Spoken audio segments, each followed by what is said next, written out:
The other day on a flight from my country, Kenya, I happened to sit down with a foreigner, a European foreigner. But he told me that one thing he discovered about our country is that most people kind of do things the very hard way. Like, for example, he told me so many people own very big houses, very expensive big houses. And then when you even consider the family that living in that house is just maybe one child or even two, or maybe the children have been taken abroad for studies, then you find the family have an 8-bedroom house worth millions and millions. And then when you ask them how they even acquired it, they tell you they had maybe to take a very big loan. So what came to mind is that sometimes we go overboard. Because this foreigner was asking me, why do you need such a big house? You're only living alone. You know, obviously there are some communities who live as a group. But now this other particular group, it's just you, your spouse, and maybe one baby. So he told me he found that most people don't use their money prudently. Because you find yourself, you're killing yourself to put up that mansionette, very expensive. But for what? At what cost to you?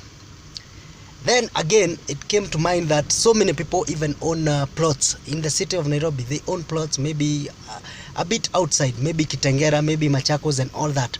But you still find the same people are living in rented houses. They don't want to think outside the box and maybe even come up with cheap houses. You don't necessarily have to put up a multi-million house, because if, like, even when we go to Masai Mara or even to Mombasa for holidays, you find the houses you are living in are just very easily done houses. So what he told me is that most people need to start thinking outside their box. Because what we are saying, what is the need of you saving for 10 years? You coming home every day maybe past midnight, you are so tired, you are so exhausted to just build a house. And then by the time the house is over, you are maybe spending most of your time in the bar, your children have gone away. So what we are saying, you could think small. You could build a small house, spend more time with your family, you understand? And maybe also apportion the other money to maybe savings. You are doing other investments with the money, because the investment is not just the house. Anyway, this thing also made me think a bit wider. Right now we've been having a lot of rain in the whole country. But believe it or not, after 3 months, you might hear some areas we don't have water, we don't have food. Yet all that water passed through our drainage and went to the sea in Mombasa. What did we do to capture that water? Nothing. We are just waiting maybe for the government to do it. Yet if, like, for example, me, I've gone to places like China, and I've seen what people do is they have so many, what do you call, like water reservoir. They go building dams in so many areas, such that you find there are so many rice farmers because they have trapped the water. And this is what we are saying. You can't just let all the water passes you. You know, you have to do something. What small bit are you doing? Because imagine all this water, millions of cubics of water, they all flow to the sea, and as we are left hungry without doing anything. So in short, what I'm challenging you is that don't always look for the complex solutions. You know, today if you walk to a fast food joint, the food is not very cheap, it's expensive.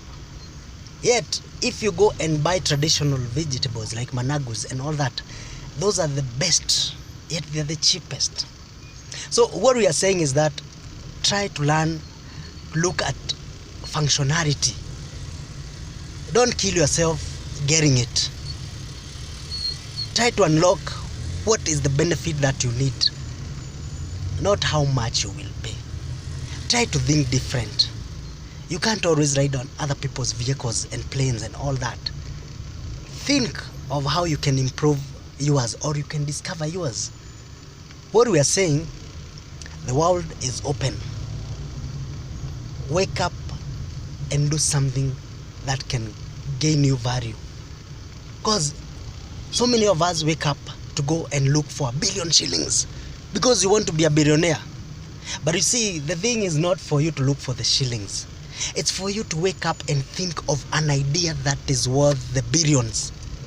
You understand? Don't think about getting the shillings. Think of an idea worth $1 billion. Because, as so many people have said, more gold and diamonds have been mined from the human mind than from the earth. So cheers, think different, be different, make a change.